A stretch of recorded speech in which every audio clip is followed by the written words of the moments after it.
man, thank you so much, man, for being in, of course, on the Lionel B Show. It's an honor, man. This is one of the biggest urban platforms on the internet.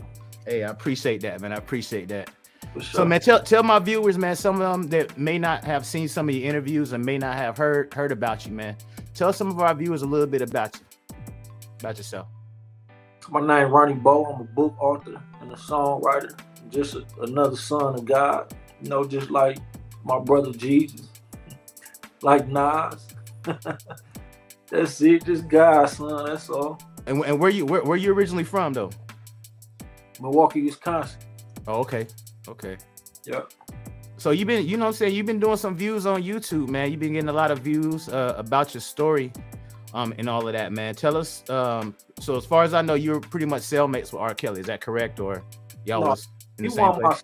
he wasn't my cellmate. We was just on the same unit for a period of time, but Okay. we was in the same building for like 2 years. Yeah. So throughout that 2 years, even when we went on the same unit, like I'll probably see him in the medical unit or at rec or passing through the building. What was that like, man? Kind of like, what I'm saying, seeing him in there. And I mean, did you know before he was already there, before you got there, or did he come in while you was already there? I was there. I got there like June 24, 2019, and he either came like at I'm gonna say between September and October. But when he first got there, he was like, and in the feds they call it the shoe. Most people know it as the hole, and he was only there because of protection reasons. Like y'all know it as protected custody, but in the feds it's called administrative detention. And they had him there basically on protected custody because everybody know the rule in the feds or probably any jail is like snitches and child ain't supposed to be able to be on general population without getting up, basically. Right.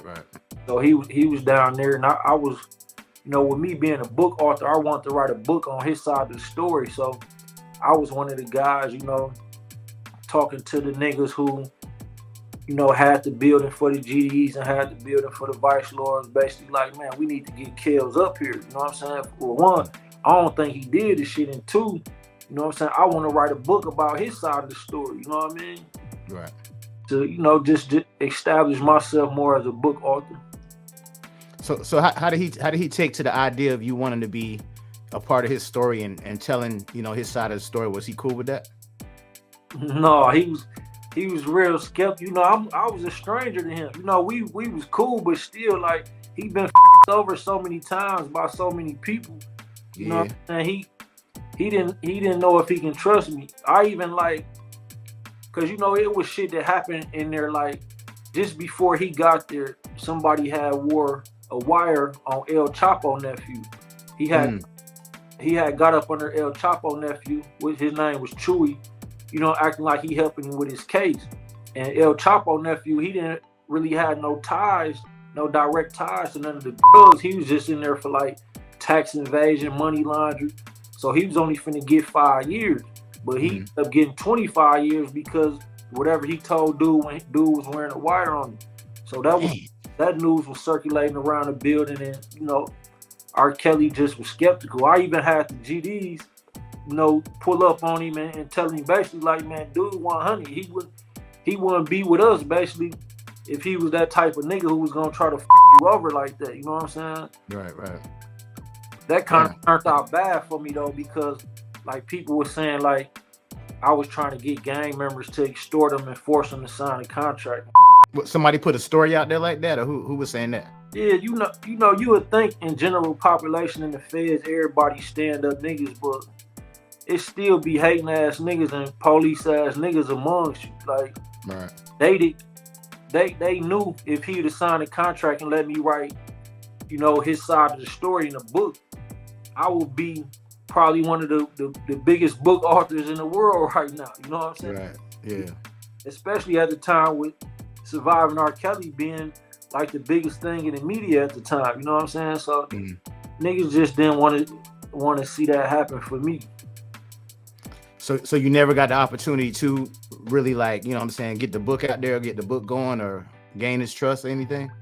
No, I mean, we got cool, but he still was like, he wanted to produce it, put his own book out and like that.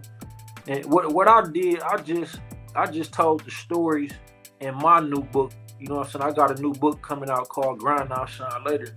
It's just based on a true story of my life, but that's part of my story, being in there with him and the things me and him talked about in there. And you know, I learned a lot about shit that go on in the music industry from him. So it's just gonna make my book bigger. So it's all working out. So what's one of the maybe the most shocking things that he kind of told you during y'all time getting to know each other? Well, you know, with Jay-Z being as big as he is, you know, to our culture, everybody knew that Jay-Z and R. Kelly, you know, was doing business at that time with the Best of Both Worlds tour and the Best of Both Worlds album. So everybody was asking him about that, you know, including me. So, you know, everybody... Because they got into it at backstage at one show, though, didn't they, on the tour? Yeah, see, R. Kelly felt like Jay-Z was trying to get him on a tour. If you go back and look at some of their old interviews, like, this ain't shit I'm making up. Mm-hmm. You know what I'm saying? And this, some of the, you know, some of the talks we had, but on tour, it was people in the crowd, like, looking at R. Kelly, like, you know what I'm saying, they was finna do something. And he was already getting, like, stressed before that, saying, yeah, we're gonna your ass at this show. So he was already nervous. So him seeing that and him trying to tell security, like, man, look at dude, y'all gotta pay attention to this shit. And they weren't really trying to hear him. So R. Kelly was just like, well, look, he told the crowd, like, look, I apologize, New York, but I ain't finna carry on with this show. You know what I'm saying? I love all my fans. I love all y'all. And he left. And Jay-Z was mad about that, but R. Kelly felt like Jay-Z had something to do with that. You know what I'm saying? And was trying to get him. But, yeah, that's just one of the topics. That's crazy. That's crazy right there, bro.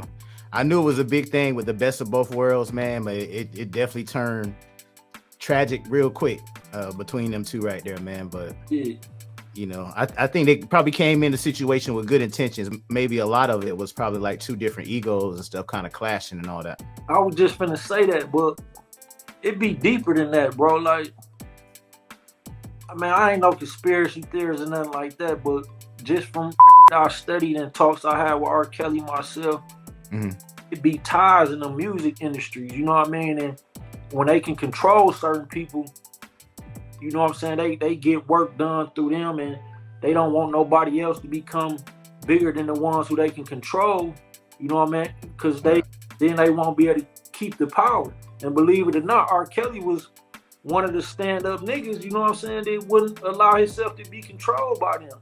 And they trying to make him look like a monster and a pedophile and something else because of that. And they just do that to our people.